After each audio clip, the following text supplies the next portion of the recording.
Hello and welcome back to another episode of the Bible 1 Year with the Preacher's Husband.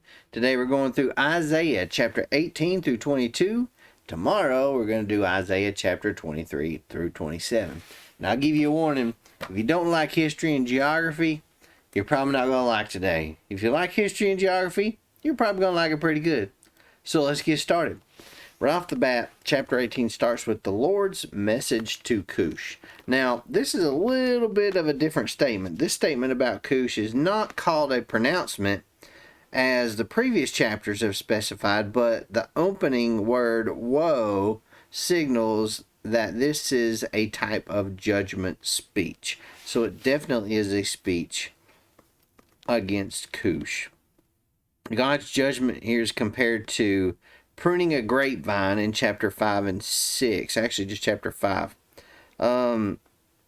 Pruning a grapevine before the grapes ripen. In other words, they're almost ripe and they get cut off. So they're killed before they get a chance. And those fallen in battle would be left to the wild animals, as it says in verse 6. So this is a pretty serious judgment for Cush. The next pronouncement is a pronouncement against Egypt in chapter 19. Now, this starts out a pronouncement concerning Egypt. Look, the Lord rides on a swift cloud and is coming to Egypt. Now, the swift cloud is a storm cloud of sorts, and this is God's war chariot. The image is found elsewhere in Scripture as well. Psalms 18, 68, 104, and in Nahum 1 through 3.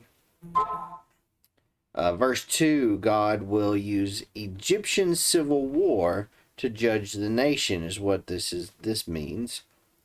We look at verses 5 through 7. God's judgment of Egypt is pictured as the drying up of water. As a result, farmland vanishes, and of course, when that happens and the Nile River disappears, this not only affects farmers, but it also makes people who made a living fishing a bit problematic as well. This was another major industry. Flax was another major industry that it says here that's going to dry up and go away. The loss of that industry alone would probably lead to economic depression. So there's that. The next section is talking about Egypt will know the Lord. After all this is said and done, Egypt will know the Lord.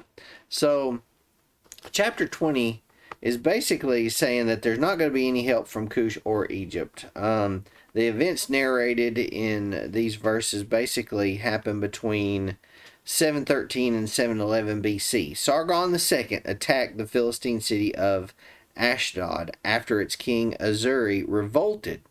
Azuri probably thought that Egypt under Shebna would provide aid to them, but the Assyrians deposed Azuri and placed his brother Ahmeti on the throne.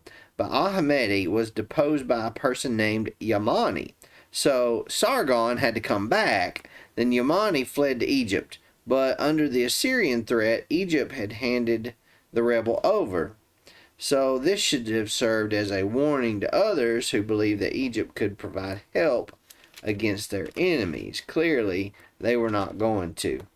In verse 5 of chapter 20, those who trusted Egypt and Cush together for help against their enemies would also be sorely disappointed, because all of this is a lesson to know that God was the only proper object of the people's trust. Instead of placing your trust in other people, other countries, other worldly things, you should have placed your trust in God, is what they're saying here in chapter 20.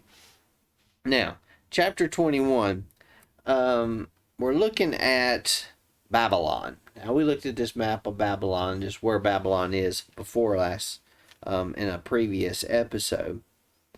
The pronouncement in these verses was against the desert by the sea. Now, this designation is kind of ambiguous when it's first stated, but the end of the passage, verse 9, makes it clear that Babylon was meant here. The description of the fall of Babylon is mysterious. Debate surrounds whether it anticipates an Assyrian defeat of Babylon in the late 8th or early 7th century BC.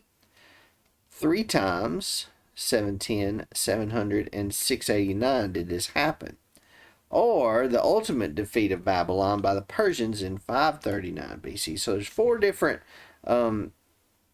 defeats there to choose from. But a good argument can be made that both the earlier and the latter defeats are alluded to in this prophecy. In other words, all four of them. The intention of this prophecy at the time of Isaiah was to show that Babylon would not be an effective ally against Assyria either, as even King Hezekiah of Judah at one point had hoped. And we'll see more about that in chapter 39. I found it interesting that verse 3, Isaiah once again uses the theme of a woman in labor. This is a very graphic image of the pain and distress that would fall on the object of God's warring activity. Then we move on to Arabia. Bum, bum, bum. This is Duma. Actually, we're moving to Duma. Yeah, not Arabia. There was a pronouncement against Duma. And Duma was an oasis in Arabia that controlled trade routes. Now, besides designating an oasis in north-central Arabia, the Hebrew word Duma means silence, like the silence of death. Thus, the name sets the mood for this pronouncement. The Greek translation in the Old Testament understood Duma as a reference to Edom. So, Seir is a reference to an important part of Edom. But here Edom spoke to Duma. So the theme of the watchman continues from the preceding pronouncement. The question the watchman was asked is kind of enigmatic, but it may be a way of asking how much longer the suffering would last. And then, of course, we have this pronouncement against Arabia, like I was saying earlier. A little premature on that. Chapter 21, verses 13 through 17.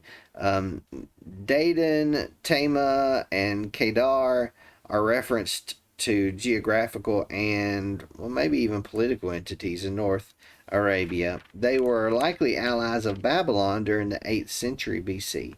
These tribes were defeated by the Assyrian armies between 691 and 689 BC. So, here we are. Chapter 22, the pronouncement against Jerusalem. Dun dun dun, there's your little speck on the map of where Jerusalem is. From later in the pronouncement, it's clear that the Valley of Vision here is a reference to Jerusalem. It starts out saying this is a pronouncement concerning the Valley of Vision. So what in the world is the Valley of Vision? Well, later on it tells us, and we realize that it is Jerusalem. The significance of the rooftops here, though, is also difficult, but it probably refers to getting a better perspective on the withdrawal of the besieging army. Most think that the historical reference is to the withdrawal of the Assyrian army from Jerusalem in 701 BC. And we'll read about that in chapters 36 and chapter 37. Now, the pronouncement against Shebna. I found this one kind of interesting because Shebna was a person, not a place or an army. This is just a dude, all right? He is actually known as a high-ranking officer in the court of Hezekiah.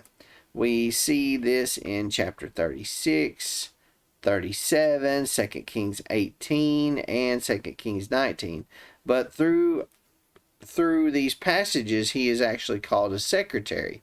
These later passages, he's called a secretary, which may indicate that he had been demoted. So here it says that he's a steward. And a steward is a high-ranking officer, but a secretary is someone who serves under the steward in the chain of command. So there's a good chance he got demoted. But even being a secretary, if you think about it in the context of our United States people, you got a Secretary of State, Secretary of Defense.